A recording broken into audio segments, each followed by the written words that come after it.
আসসালামু আলাইকুম। আমি জিহাদ নূর, যেতে হবে বহুত জয়ী থাকে আপনাদের দোয়া। Rangpur versus Rajshahi Warriors, special একটা ম্যাচ, যেটাতে মোস্ট এবারে বিপিএল এ কিন্তু মোস্ট ফেভারিট বলা হচ্ছে আপনার রংপুর এবং রাজশাহীকে। পারফরমেন্স বিবেচনাও কিন্তু সেটাই বলে।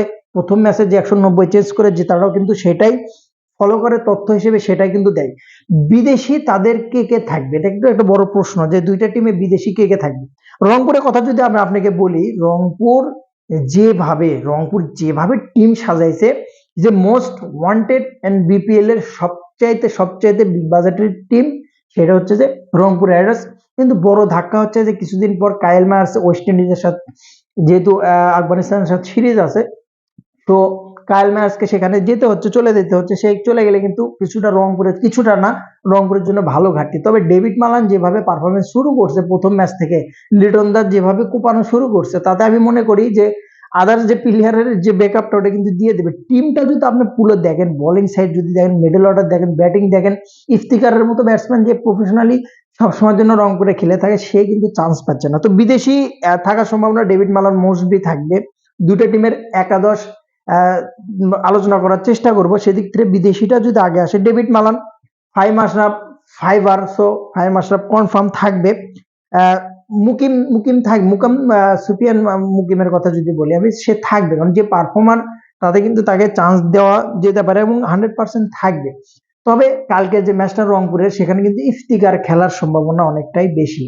ইফতিকারকে খেলানোর জন্য খুব ট্রাই করছে রংপুর এবং চান্স দেওয়ার জন্য চেষ্টা করছে। সেখানে কাটা পড়বে কে, বাদ পড়বে কে, এটা কিন্তু একটা বড় বিষয় হয়ে দাঁড়াচ্ছে, যে হয়তোবা ফাইমকে তো কোনোভাবেই বাদ দেবে না, এবং দ্বিতীয়ত ডেভিড মালানো বাদ দেবে না। এই যে performer, good performer. So Mukim বাদ পড়বে নাকি হচ্ছে সুফিয়ান মুকিম বাদ পড়বে, নাকি ইফতিকার কোন রিপ্লেসমেন্টে চান্স পাবে, এই প্রশ্নটা কিন্তু থেকে যায় ম্যাচ কালকে। যেহেতু অবশ্যই ইফতিকার, আমি মনে করি যে মুকিমক বসায় একটা এক্সট্রা বলে, যেহেতু ইফতিকার বোলিং সাইডটাও সামাল দিতে পারে, সাথে ব্যাটিংটাও পাবে, যার জন্য মনে হচ্ছে যে স্পিনারকে বসিয়ে হয়তো ইফতিকারকে চান্স দেওয়ার সম্ভাবনা অনেকটাই আছে। অপরপক্ষে যদি আপনি রাজশাহীর কথা যদি বলেন, যে তারা কিন্তু জয়ের ধারা আছে, দুইটা জয় এবং দেখার মতো দুর্দান্ত জয়। যথেষ্ট ভালো ফর্মে আছে, শেফে আছে কিন্তু আমাদের শান্ত।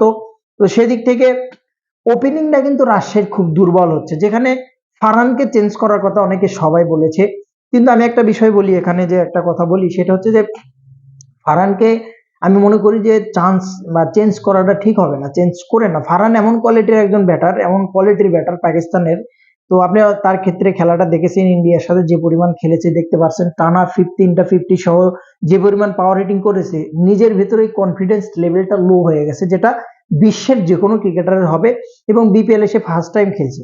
তবে এতগুলো সুযোগ দিল, ফ্র্যাঞ্চাইজি ক্রিকেটে কিন্তু এতগুলো সুযোগ পাবে না, যেহেতু দল জয়ের ধারায় আছে। সো তাকে হয়তোবা চেষ্টা করবে হান্নান সরকার রাখার জন্য, তাকে অবশ্যই চেষ্টা করবে, কারণ কোনো দল উইন হলে সেই একাদশটা চেঞ্জ খুব কমই হয়। তবে ইয়াসির পাঠাকে কিন্তু যে কোনো ভাবে বাদ দিতে হবে। পাঠা ভাই কোনো রোমে যায় না, কোনো ক্রমেই ইয়াসির পাঠা এই রাজশাহী দলের সাথে যায় না। তার রিপ্লেসমেন্ট হিসেবে কিন্তু আপনি আকবর আলী কিন্তু গুড চয়েস এবং ভালো একটা চয়েস, আপনি চাইলে তাকে খেলাতে পারেন। এবং হাসান তালাত কিন্তু খেলবে, বিনুরে ফার্নান্দো খেলবে। সন্দীপ লামাচানের বিষয়ে আর কি বলবো আমি, নেপালের ফ্যান বেস এত ক্রেজি ফ্যান বেস, তারা কিন্তু সত্যিকার অর্থেই সন্দীপ লামাচানেকে চায়। একটু বাংলা ভাষায়, যেহেতু আসলে যারা হয়তোবা নেপাল থেকে কেউ দেখছে কিনা জানি না, আমি চেক দিলে দেখতে পাবো, 5% লোক নেপাল থেকে দেখেন, তারা হয়তোবা ডাবিং করে দেখতে পাবেন। তো আসলে রাজশাহী টিমের যে কন্ডিশন, টিম কন্ডিশন, এত বিদেশি মোহাম্মদ নেওয়াজ থেকে শুরু করে এতগুলো স্পিনার, সো তাদেরকে বাদ দেওয়া বা সন্দীপ লামাচানের যে খারাপ বলার হিসেবে তাকে বাদ দিয়েছে, এরকম না, আসলে এরকম না। একটা টিম কন্ডিশন বা টিম কম্বিনেশন সাজাইতে গেলে অনেককে বাদ দিতে হয়, রিপ্লেস করতে হয়, যার জন্য সে বাদ পেয়েছে। লিজেন্ড ক্রিকেটার, এবং সে বারবার নিজেকে কিন্তু প্রমাণ করছে, তাকে কিন্তু এমনি এমনি বাদ দেওয়াটা হয় না। আসলে এসব ভুল বোঝার কিছু নেই।